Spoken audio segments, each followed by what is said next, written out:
কি মনে করেন কিনা যারা মানে যারা প্লেয়ার কোচে ছিলেন তারা আরো ভালো ডিসকাস করা দরকার ছিল? আমি প্রথমত বলবো যে সবার আগে আমার বাংলাদেশ, যেটি আমি সব সময় বলে এসেছি, এবং সবার আগে হচ্ছে আমার খেলোয়াড়দের নিরাপত্তা, এবং সেই খেলোয়াড়দের নিরাপত্তা নিশ্চিত না করা পর্যন্ত আমরা এই ধরনের টুর্নামেন্টে হয়তোবা সাময়িক ক্ষতিগ্রস্ত হব, কিন্তু ইন দ্য লং রান আমাদের যে প্রেস্টিজ, আমাদের যে দায়িত্ববোধ, সেই দায়িত্ববোধ সম্পর্কে কিন্তু আমাদেরকে আরও অনেক বেশি সচেতন করবে।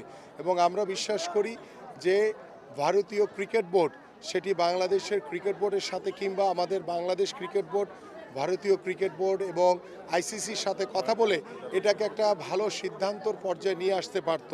বাট এখানে আমার কাছে মনে হয়েছে যে কোথাও না কোথাও কমিউনিকেশনের অভাবের কারণে এটিকে আরও সুন্দরভাবে সমাধান করা যেত। বাট আমরা সবসময় খেলার পক্ষে, আমরা সবসময় ক্রিকেটাররা মাঠে খেলবে, এটাই স্বাভাবিক।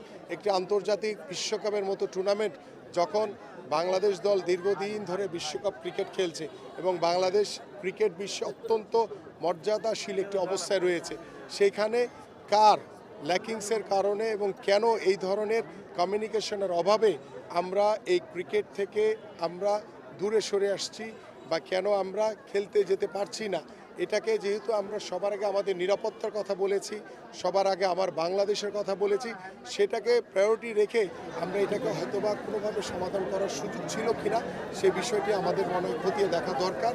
এবং আমরা বিশ্বাস করি যে ক্রিকেট অত্যন্ত মর্যাদাশীল একটি খেলা আমাদের বাংলাদেশের জন্য। বাংলাদেশ ক্রিকেট দল বিশ্বকাপ খেলবে, এটাই খুব স্বাভাবিক।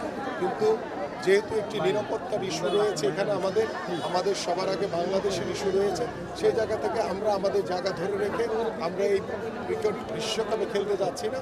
এটি আমার কাছে মনে হয় যে এটি শুধু আমার না, এটি সারা দেশবাসীর একটি চাওয়া ছিল যে না, সবার আগে আমার বাংলাদেশ এবং সবার আগে আমার ক্রিকেটারদের নিরাপত্তা নিশ্চিত করে আমরা খেলতে চাই। হ্যাঁ, যেটা আপনি বললেন যে সিদ্ধান্ত যেমনই হোক না কেন ইংলিশের এটা ক্ষতি হতে পারে না, বাট ওয়ার্ল্ড কাপ ম্যাচে অনেক ধরনের আস্তে আস্তে ক্ষতি হতে পারে।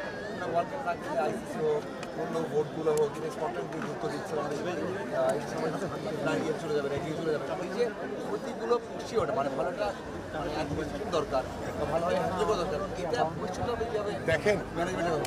আমরা লাস্ট যে ক্রিকেট বোর্ডের যে নির্বাচন, সেই একটি বিতর্কিত নির্বাচন আমরা দেখেছি।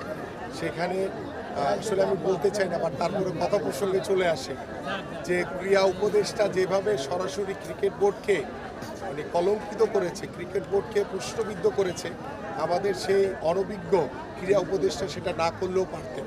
এবং তার এই অনভিজ্ঞতার পরিচয়ের মাধ্যমে আজকে আমার ক্রিকেট বোর্ড